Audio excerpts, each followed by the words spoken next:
Hola, ¿qué tal? Hoy en Selecciones Bíblicas hablaremos de una persona muy especial entre nosotros, el Espíritu Santo.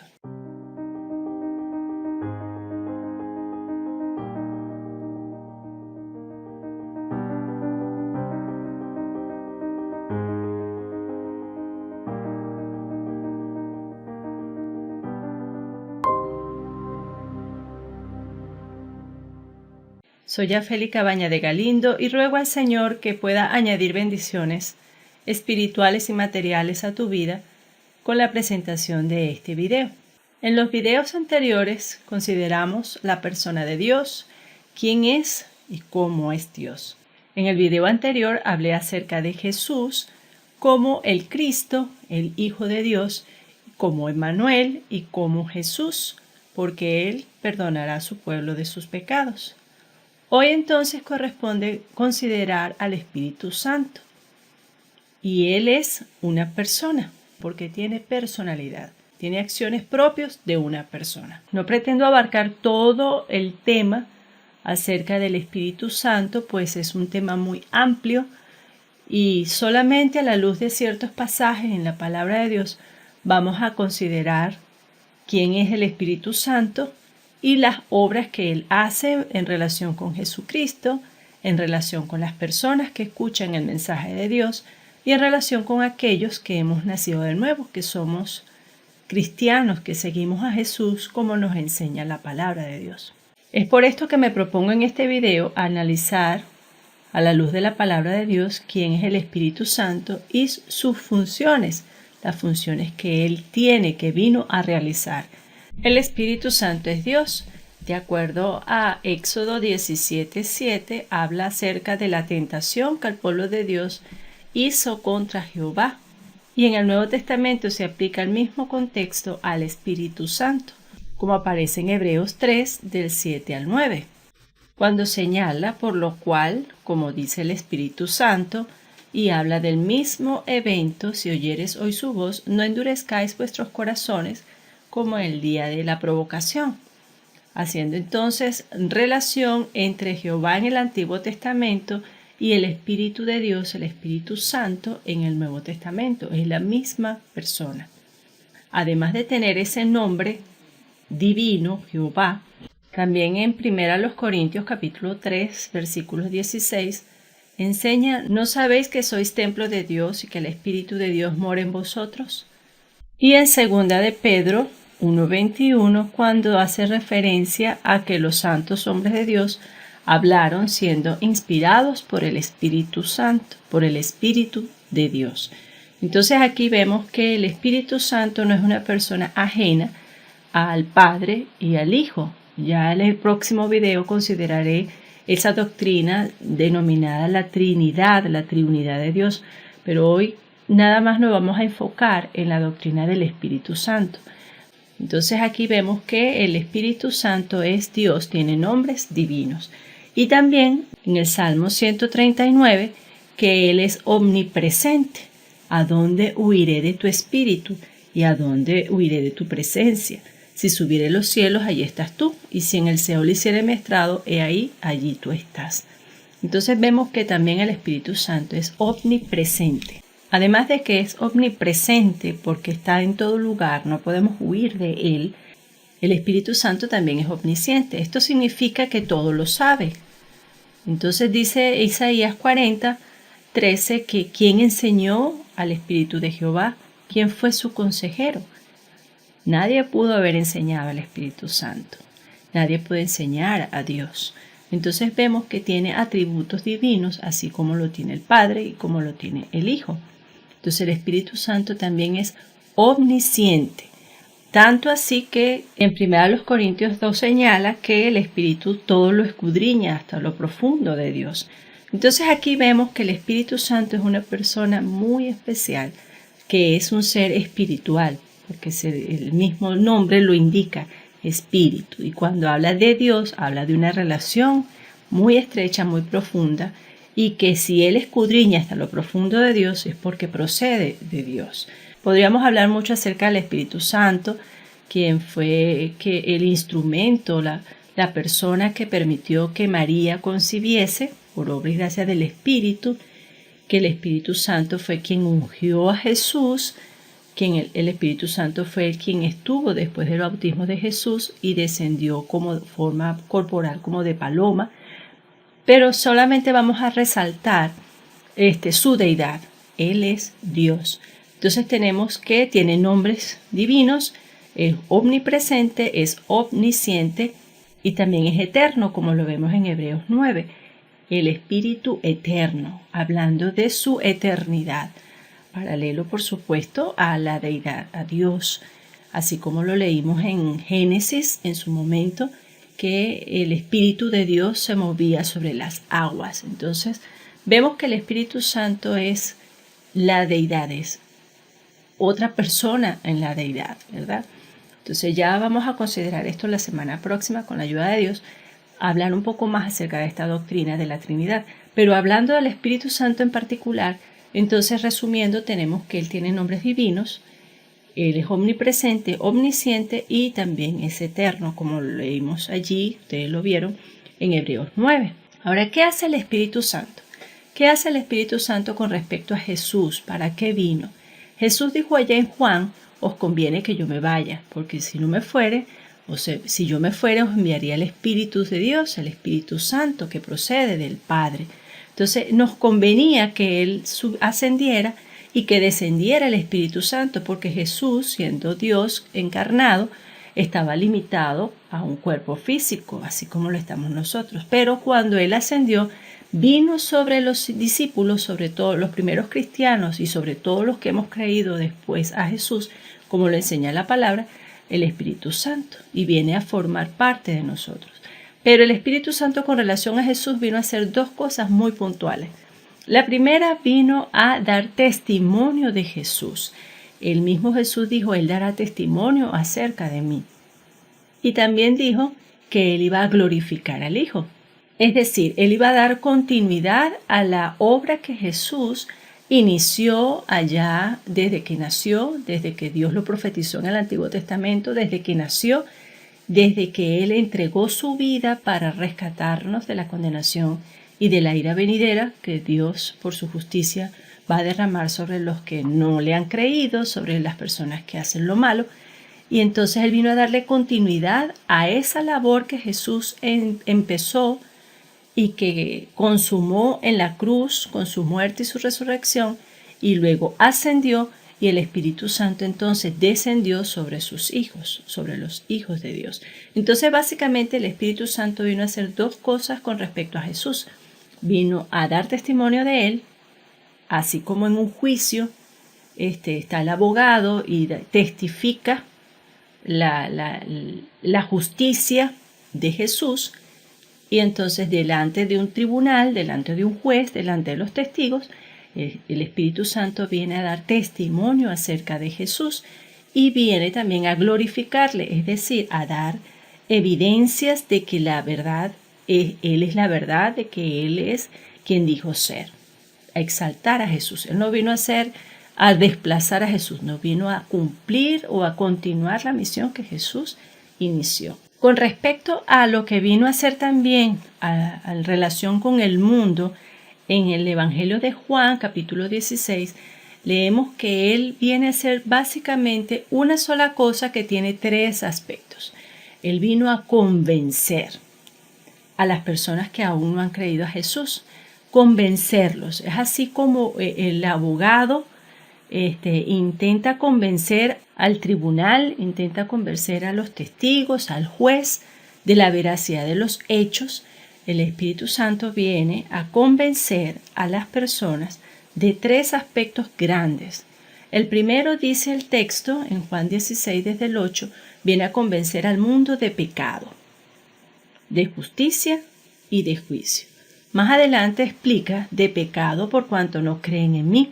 Entonces el Espíritu Santo viene a convencer a la gente de sus pecados, porque realmente muchas personas pueden decir, no, yo creo en Jesús, yo soy cristiano, pero en la práctica, en su día a día, no evidencian que son cristianos. Entonces el Espíritu Santo viene a decirle, mira, realmente tú no eres un cristiano, realmente tú no eres un discípulo de Cristo, realmente si fuese necesario tú no darías tu vida por Jesús.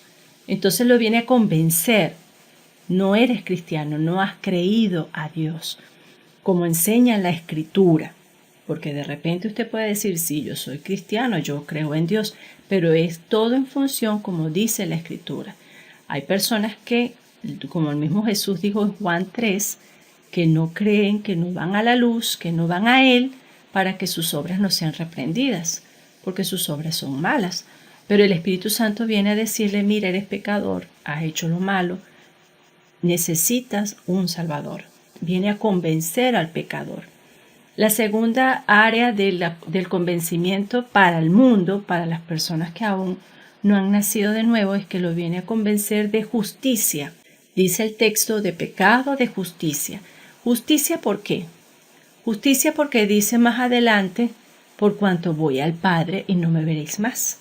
Esto significa que ya Jesús hizo todo lo que tenía que hacer para ganar la salvación nuestra. O sea, ya no depende sino de cada uno de nosotros dejarnos convencer por el Espíritu Santo y tener un encuentro con Dios reconociendo, sí, soy pecador, no esperar hasta el momento de la muerte porque uno no sabe cuándo va a morir, pero sí, de seguro que todos vamos a morir, pero lo importante es que podamos entender que Jesús es la justicia de Dios. En Jesús vemos la justicia, la ira de Dios derramada en Él, pero como es Dios encarnado, Él se levantó de la muerte. Entonces podemos usarlo a Él, por decirlo una manera, Él es nuestro fiador, así como cuando una persona adquiere un crédito y busca un fiador quien le paga la deuda en el supuesto de que uno no pueda pagarla, el fiador lo paga. Bueno, Jesús es nuestro fiador. No podemos pagar la deuda con una obra, con una acción, y decir, yo me gané el cielo. No, Jesús es nuestro fiador porque Él sí cumplió toda la ley, porque Él sí vino y pagó con su vida el rescate de nuestros pecados. Entonces viene el Espíritu Santo a convencer entonces no solamente de pecado, sino también de justicia. Y el texto señala más adelante, y de juicio por cuanto el príncipe de este mundo ha sido ya juzgado. Esto significa que todas las personas que de una u otra manera practican lo malo, practican el pecado, van a sufrir las mismas consecuencias del juicio que le va a corresponder vivir o experimentar al enemigo de Dios, el príncipe de este mundo. Entonces, el Espíritu Santo convence al pecador, a las personas, cuando no tenemos este entendimiento, Él nos convence. Mira, eres pecador, no has creído a Jesús, no has tenido un encuentro con Él, no te has arrepentido de tus pecados de todo corazón para con Dios. Jesús es la propiciación de Dios, es el Cordero de Dios que quita el pecado del mundo y le glorifica al Hijo y dice todas las virtudes acerca del Hijo. Y entonces le dice también la advertencia, bueno, si no crees, el príncipe de este mundo ya ha sido juzgado y tú vas a ser juzgado por incrédulo, por no creer.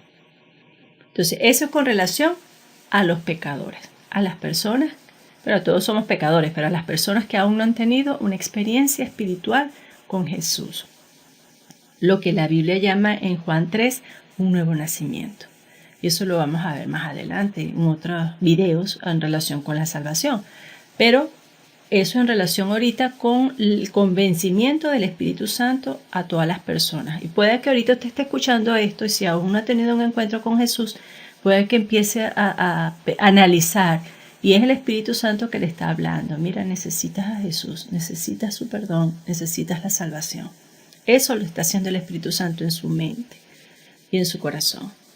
Ahora, ¿qué hace cuando le hemos creído, cuando hemos nacido de nuevo, cuando le hemos pedido perdón a Dios y nos hemos entregado a Él de corazón? El Espíritu Santo hace mínimo 7 cosas. Lo primero que nos hace, de acuerdo a Efesios, es que habiendo oído el Evangelio de la verdad y habiendo creído en Él, fuimos sellados con el Espíritu Santo. Entonces, la primera cosa es que el Espíritu Santo nos sella. Es nuestras arras de nuestra herencia, dice el siguiente versículo, el 14. Nuestra garantía de la posesión que tenemos. No solamente Él nos posee a nosotros, cuando le creemos, Él entra a nosotros, mora en nuestras vidas, sino que también nosotros le poseemos a Él. Él es la garantía de la presencia de Dios en nuestras vidas. Cuando nos toque morir, entonces Dios va a ver ese sello en nuestras vidas y vamos a estar en su presencia, en su paraíso. La otra cosa que el Espíritu hace es que nos guía, como dice en Gálatas. Todos los que son guiados, aún en Romanos, por el Espíritu de Dios, estos son hijos de Dios. El Espíritu Santo nos guía. Eso no quiere decir que usted va a anular su personalidad. Imagínese usted cuando usted esté o cuando aprendió a manejar, el maestro, el conductor, no le quitó el volante, le dijo, maneja así. No, le dijo, conduce así, frena así, cambia las velocidades y le fue guiando. O aun cuando usted se monta en un taxi, le indica al taxista cuál es la dirección de su destino. Mira, voy a tal calle, cruce aquí a la derecha. Esa es más o menos, por decir una ilustración, la función del Espíritu Santo. Cuando estamos sensibles a su dirección, Él nos va a guiar en qué hablar, qué hacer. Aún nos va a traer a memoria lo que hemos de decir, lo que hemos de aprender para salir adelante en medio de cualquier adversidad. Entonces vimos que el Espíritu Santo nos sella, es la garantía de nuestra herencia, la garantía de lo que tenemos de Dios en nuestras vidas y también nos guía. Además de esto, el Espíritu Santo nos enseña, así como lo registró Juan en el capítulo 14, nos enseña y nos ayuda a recordar, pero por supuesto vamos a recordar lo que hemos atesorado en el corazón. Él nos enseña lo que Jesús nos quiere dar en su palabra, nos guía a comprenderla. Por eso es que es importante que cuando usted esté estudiando la Biblia, usted pueda decirle, Señor, guíame con tu Espíritu. Tómame de la mano y dime dónde está la enseñanza que me quieres dar. Dime qué es lo que debo aprender, cómo lo debo aplicar a mi vida. Además entonces de guiarnos, el Espíritu Santo también nos llena de su presencia. Ahora, Él no es como un agua que es vertida en un vaso. La idea de la llenura, como dijo Pablo a los Efesios, es que Él nos controla nuestro genio, nuestro carácter, nuestras emociones, nuestros impulsos, porque dice, no os embriaguéis con vino en lo cual hay disolución, antes bien sed llenos del Espíritu. Esto implica que cuando una persona está embriagada, pierde hasta su juicio, su sobriedad, su cordura y puede quizás hacer cosas que en otras condiciones jamás haría, porque está bajo el efecto del alcohol. Cuando una persona le pide a Dios, lléname de tu espíritu, le está diciendo, sé tú dominándome, sé tú guiándome, sé tú ayudándome, y le está dando el permiso a Dios, le está dando la posibilidad a Dios de ser transformado, de ser guiado. Por eso entonces que dice, sed llenos del Espíritu. Yo no voy a anular mi personalidad, solamente le voy a ceder a Él la preeminencia para que Cristo sea formado en mí, su carácter, su manera de sentir, de pensar, de manera que ya no seamos nosotros influenciados por muchas cosas externas, sino tener una influencia de lo alto, una influencia divina. El Señor también, por medio de su Espíritu Santo, nos da poder. Allá en Hechos 1:8 Él dijo, recibiréis poder cuando haya venido el Espíritu de Dios, y me seréis testigo en Jerusalén, en toda Judea, en Samaria y hasta lo último de la tierra. La idea es que una persona, cuando realmente ha tenido un encuentro con Jesús, Él no va a quedarse callado, sino que va a compartir su fe con otros. Esa es la mayor evidencia de que una persona realmente ha nacido de nuevo. Porque así cuando usted consigue, por ejemplo, un médico porque es muy bueno, es una eminencia en su área, usted lo recomienda sin pena porque sabe que esa persona está capacitada, es apta para el problema que la persona presenta.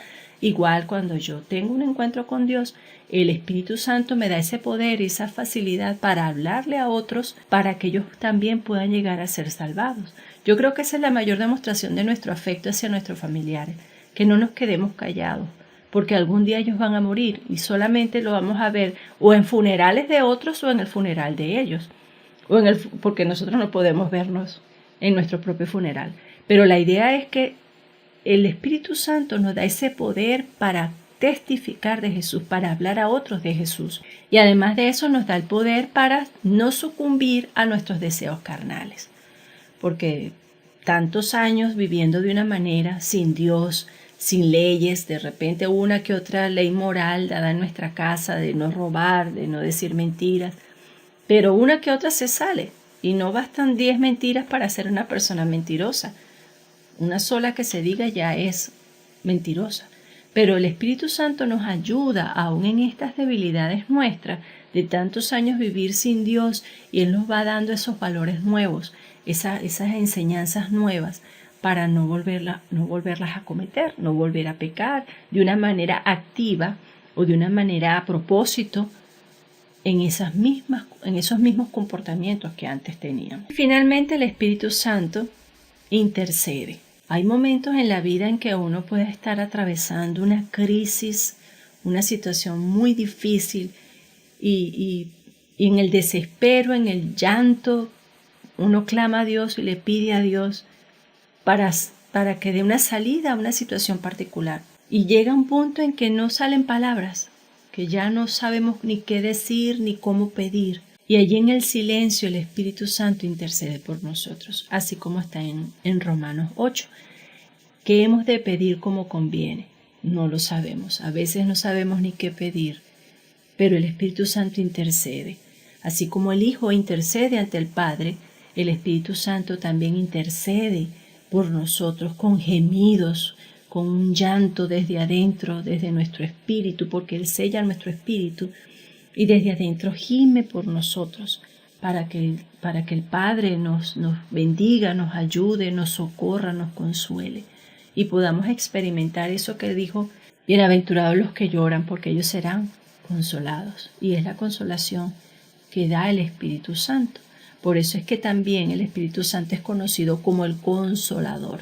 Ese bálsamo cuando hay una quemada, ese apoyo, esa ayuda cuando hay una aflicción. Eso hace el Espíritu Santo por nosotros. Entonces, hasta aquí hemos visto que el Espíritu Santo es una persona que está dispuesta para bendecirnos. Tanto así que dice: todos los que son guiados por el Espíritu de Dios, estos son hijos de Dios. Tenemos que dar evidencia. Si usted dice que es un hijo de Dios, usted tiene que ser guiado por el Espíritu Santo, porque el Espíritu Santo es la garantía de que usted es un hijo de Dios y que Él le va a ayudar a que se forme el carácter de Jesús en su vida y que usted pueda reflejarlo y que pueda testificar de Jesús y no avergonzarse de Él, porque el mismo Jesús dijo: el que se avergüenza de mí delante de los hombres, yo me avergonzaré delante de mi Padre que está en los cielos. Y yo no quiero que Jesús se avergüence de mí, ni me voy a avergonzar de Él delante de los hombres. Y bueno, muchas otras cosas hace el Espíritu Santo. Nos consuela, por eso es que se llama Consolador, nos guía a la verdad y nos santifica. Por eso es que el Espíritu Santo se le llama Santo, porque Él estando a nuestro lado nos aparta de lo malo, así como una mamá está pendiente del hijo cuando está empezando a dar sus primeros pasos. Ese hijo que está empezando a caminar, el padre, la madre o el cuidador está atento para que no se haga daño porque no mide el peligro. Bueno, el Espíritu Santo está allí como ese cuidador, ese ayudador, para que nosotros no nos apartemos del camino de Dios y no hagamos las cosas que le deshonran, sino más bien las cosas que le son de bendición para la gloria de Dios. Entonces mi pregunta para ti ahora es: si tú no has creído a Jesús, como dice la Escritura, todavía no tienes el Espíritu Santo, pero lo puedes tener. Él te está convenciendo en este momento de tu pecado, de la justicia que es en Jesús. Él hizo todo lo necesario para que puedas ser salvo y del juicio que vendrá. Ahora, de tu parte está en que tú dejes que Él te convenza y te pongas de acuerdo y digas: sí, es verdad, tienes razón. Yo he practicado estas cosas, yo he hecho estas cosas. Y no solamente quedarme en el lamento, porque a veces nos arrepentimos, y confundimos el arrepentimiento con el remordimiento. Y llegamos a decir: oye, perdóname por algo, pero después lo seguimos cometiendo, ¿no? Un arrepentimiento sincero es un vuelco donde siento mucho pesar por lo malo que he hecho, pero también tengo la determinación de no volverlo a hacer. Por lo menos está la intención. Y cuando yo le pido a Dios que me perdone y le pido a Él que me ayude y que el Espíritu de Dios venga a mi vida, entonces Él empieza un proceso de regeneración en nuestras vidas. Si aún no lo has hecho, yo te invito a que lo pienses, que lo consideres, que hables con Dios y le pidas a Él que te ayude a ser un verdadero hijo de Dios. Si ya has creído a Jesús, como enseña la palabra, Entonces te invito a que puedas dejarte guiar por Él, que puedas andar en Él, que puedas ser lleno de Él, que puedas testificar de Jesús, que puedas entonces orar y pedirle a Él que te llene, que te guíe y que te enseñe el camino por el cual debes andar. Yo te invito a hacer una oración y pedirle a Dios que te ayude, que te dé ese entendimiento. Vamos a orar. Cierra tus ojos y habla con Dios. Dios Todopoderoso, tú conoces la persona que está viendo este video. Te ruego le bendigas, le ayudes y permitas que tu Espíritu Santo le convenza a tal punto que caiga rendido a tus pies pidiendo perdón y pueda cumplir ese propósito de Jesús de testificar de Él, de glorificarle y de regenerar su vida. Si esta persona ya ha creído a Jesús, permite, Padre, que sea de buen testimonio, que pueda testificar con su vida y con sus palabras que es un hijo tuyo.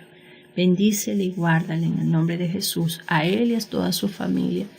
Amén. Para terminar, te invito a que tú puedas repasar conmigo qué es lo que vino a hacer el Espíritu Santo.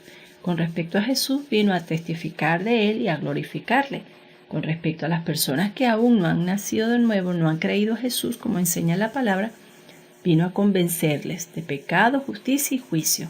Y a los hijos de Dios nos vino a hacer mínimo 7 cosas. Nos sella, es nuestra arra, nuestra garantía, nos llena, nos ayuda intercediendo en nuestras debilidades, nos enseña, nos recuerda, nos consuela, nos santifica, nos da el poder de testificar, nos da el poder para decirle no a las tentaciones, así como Jesús venció las tentaciones, nos da ese poder para no sucumbir a las tentaciones. Ahora, si este video aportó bendiciones a tu vida y te dio mayor claridad con respecto al recurso tan divino, tan hermoso que tienes dentro de ti o que está tocando a tu puerta, yo te invito a darle like, a compartirlo para que otros también tengan esta experiencia y a dejar tu comentario.